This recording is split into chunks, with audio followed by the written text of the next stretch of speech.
Good evening friends. आज हम देखेंगे जीएसटी में न्यू फॉर्म जो कल ही पोर्टल पे इनेबल हुआ है, जीएसटी पीएमटी 09, जिसमें हम बताएंगे कि इलेक्ट्रॉनिक कैश लेजर के जो बैलेंसेज है उसे हम कैसे ट्रांसफर कर सकते हैं। जैसा कि आप टॉपिक देख रहे होंगे, shifting of available balance in the electronic cash laser effective from 21 अप्रैल 2020। तो हम इसके देखेंगे कि इशू क्या था, जो जीएसटी पोर्टल पे क्या इशू आ रहा था, जिसके रिगार्डिंग उसको कंसीडर करते हुए पीएमटी 09 इंट्रोड्यूस किया गया है। लीगल प्रोविजन क्या है और ये कैसे जीएसटी टैक्स पेयर के लिए बेनिफिशियल है। तो सबसे पहले हम देखते हैं कि जीएसटी पीएमटी जो 09 है, ये फॉर्म लाया क्यों गया, क्यों इंट्रोड्यूस किया गया और इसके क्या इशू थे जीएसटी पोर्टल पे। तो जैसा कि आप देख रहे हैं कि इशू जो है कि पहले क्या होता था कि जो टैक्स पेयर थे जो चालान तो पे करते थे और क्रेडिट भी हो जाता था, उसके जाके रिस्पेक्टिव हेड में क्रेडिट हो जाता था और उसका यूटिलाइजेशन जो था, जो आउटपुट लायबिलिटी बढ़ता था, net liability after adjusting ITC जो था उसमें यूटिलाइज होता था। लेकिन होता क्या था, कभी कभी ऐसा होता था कि जो जीएसटी चालान था जो रॉन्गली पेड हो जाता था या फिर रॉन्ग हेड में पे हो जाता था। इस केस में टैक्स पेयर को बहुत ही प्रॉब्लम्स आते थे। तो अब कहते हैं कि अब रॉन्गली पे हो जाने के बाद जो अब लायबिलिटी डिस्चार्ज करने के हो तो ड्यू डेट में आपको डिस्चार्ज करना होता था, तो उसको सेपरेट चालान जमा करना पड़ता था। और ठीक है, पहले हम जीएसटी में ये प्रोविजन था कि जो हमने एक्सेस जो प्रोविजन कर दिया है उसको हम रिफंड क्लेम करते थे, लेकिन refund is a tedious process और डिपार्टमेंट से एक लंबा पेपर वर्क होता था। जैसा हम देख रहे थे, जो हमारे 21 अप्रैल 2020 के पहले जो हमारा जो एग्जिस्टिंग सॉल्यूशन इसका जो था, उसमें एसएससी टैक्स पेयर जो होता था जो रिफंड एप्लीकेशन फाइल करता था डिपार्टमेंट को इस केस में, और उसमें मेंशन करता था कि हमारा एक्सेस, जैसा कि देख रहे हैं, excess balance in the electronic cash ledger है और डिपार्टमेंट से वो रिफंड क्लेम करता था।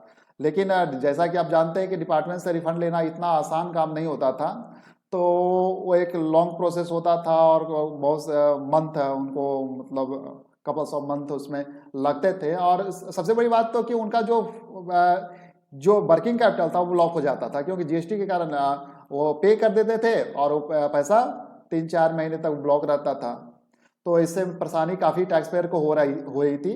तो इसको देखते हुए कि गवर्नमेंट ने फाइनेंस एक्ट 2019 में जीएसटी लॉ में अमेंडमेंट किया और सेक्शन 49 में 2 सबसेक्शन जोड़ा, सबसेक्शन 10 और सबसेक्शन 11 जोड़ा, जो 1 जनवरी 2020 से अप्लीकेबल था।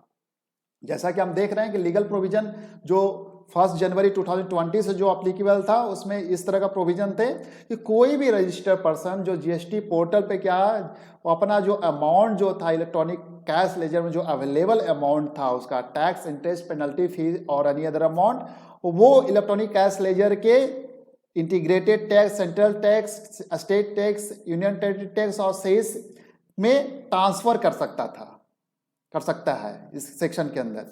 तो मतलब और इसके लिए उन्होंने रूल्स बनाए हैं और रूल्स में जो कंडीशन डाले हैं उसको कंप्लीट करना होता था। तो ये ट्रांसफर जो करते, अगर एक हेड से दूसरे हेड में ट्रांसफर करते हैं या फिर इंट्रा हेड या इंटर हेड दोनों में जो ट्रांसफर करते हैं, तो ये जो ट्रांसफर होगा, तो ये डिपार्टमेंट ने यहाँ क्लेरिफाई किया था कि ये जो मान लिया जाएगा कि उसको रिफंड दे दिया गया है, deem to be refunded in electronic from the electronic cash ledger. और इसके साथ ही वो मान लिया जाएगा जो ट्रांसफर अमाउंट हो गया, वो मान लिया जाएगी वो जो लेजर है उसमें डिपॉजिट हो गया है, जैसा कि सबसेक्शन 11 देख रहे हैं। तो इसको देखते हुए सीबीआईसी ने rule 87 of CGST act, CGST rules जो 2017 है, उसमें अमेंडमेंट किया जाकर, और उन्होंने कहा कि कोई भी रजिस्टर्ड पर्सन जो कॉमन पोर्टल पर अपने इस अमाउंट जो है टैक्स, इंटरेस्ट, पेनल्टी, फी और अमाउंट जो इलेक्ट्रॉनिक कैश लेजर में अवेलेबल है इस एक्ट के अंदर, उसे वो electronic cash laser integrated tax, central state tax और यूनियन टेरिटरी टैक्स और सेस में जो एक प्रिस्क्राइब फॉर्म है, फॉर्म जीएसटी पीएमटी 209 के थ्रू ट्रांसफर कर सकता है। लेकिन ये जो फॉर्म था पोर्टल पर इनेबल नहीं था। इवन आपका जो देख रहे हैं कि सेक्शन 1 जनवरी 2020 से इफेक्टिव था, लेकिन पोर्टल पे इनेबल नहीं था। तो ये फॉर्म आपका कल 21 अप्रैल 2020 को ही ये इनेबल हुआ है पोर्टल पे। अब देखिए ये समय है जो जिसमें ये इनेबल हुआ, बड़ा ही क्रूशियल समय था कि जब हमारा बिजनेस से अर्निंग नहीं हो रही थी, लॉकडाउन के कारण नेशन वाइड लॉकडाउन था, रेवेन्यू हमारा डाउन था। तो इसमें ये जो गलती से जो टैक्स पेयर ने टैक्स किसी दूसरे हेड में जमा करा रखा था, रॉन्गली पेड चालान थे उनके, और उनके कैश लेजर में तो शो हो रहे थे, लेकिन वो उससे वो अपना टैक्स डिस्चार्ज नहीं कर पा रहे थे, या लेट फी होता उससे एडजस्ट नहीं कर पा रहे थे। तो इसके देखते हुए बड़ा ही रिलीफ वाला ये प्रोविजन है। अब हम आइए देखते हैं कि इसमें हमें क्या मतलब जो PMT 09 को जो हम फाइल करना है उसमें हमें किन बातों का ध्यान रखना होगा।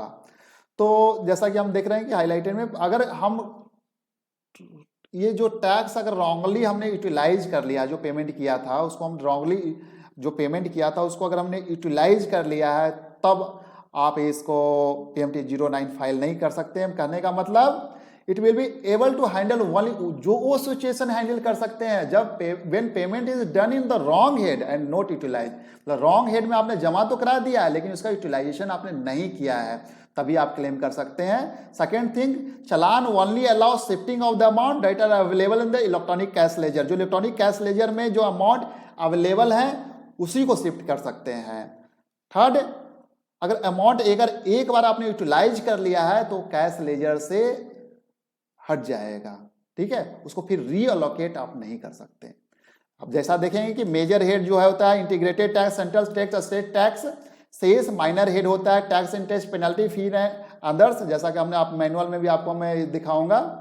जैसा कि देख रहे हैं कि ऊपर जो integrated tax, central tax, state tax, cess, ये जो है आपका मेजर हेड है, और minor head tax, interest, fee, penalty and others है।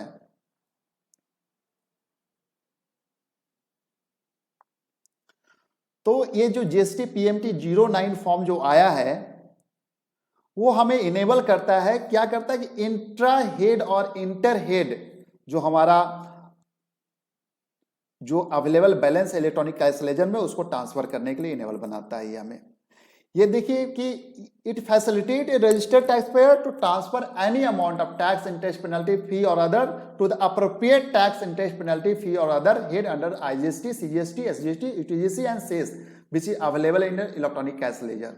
तो हम जैसा कि देखेंगे कि ये फॉर्म कल ही आया था, तो जैसे ही मैंने इसे सुबह देखा तो हमारे 5-6 क्लाइंट थे जिनका गलत हेड में उनका टैक्स जमा हो गया था, गलत हेड में टैक्स जमा करा रखा था। तो वो काफ़ी इवन मोर देन 1 ईयर से मतलब उन्होंने अब क्लेम नहीं किया, डिपार्टमेंट को दिया, फॉलो ऑन नहीं लिया। तो अब इसको देखते हुए उनको हम लोगों ने आज तो हमने लगभग 5 क्लाइंट का लगभग इसे देखते हुए मतलब आज जस्ट मैंने इसे किया। तो मुझे लगा कि बहुत से टैक्स पेयर ऐसे होंगे जिनको ये मतलब रॉन्ग हेड में जमा करा दिया होगा और उनका कैश जो होगा जो ब्लॉक होगा। तो आप आशा करते हैं कि इस वीडियो से आप लाभान्वित होंगे। Thank you so much for watching this video. अगर आपके इसके रिगार्डिंग कोई भी क्वेरी है तो आप हमारी इस ईमेल आईडी जो दिया हुआ है इस पे आप मेल ड्रॉप कर सकते हैं।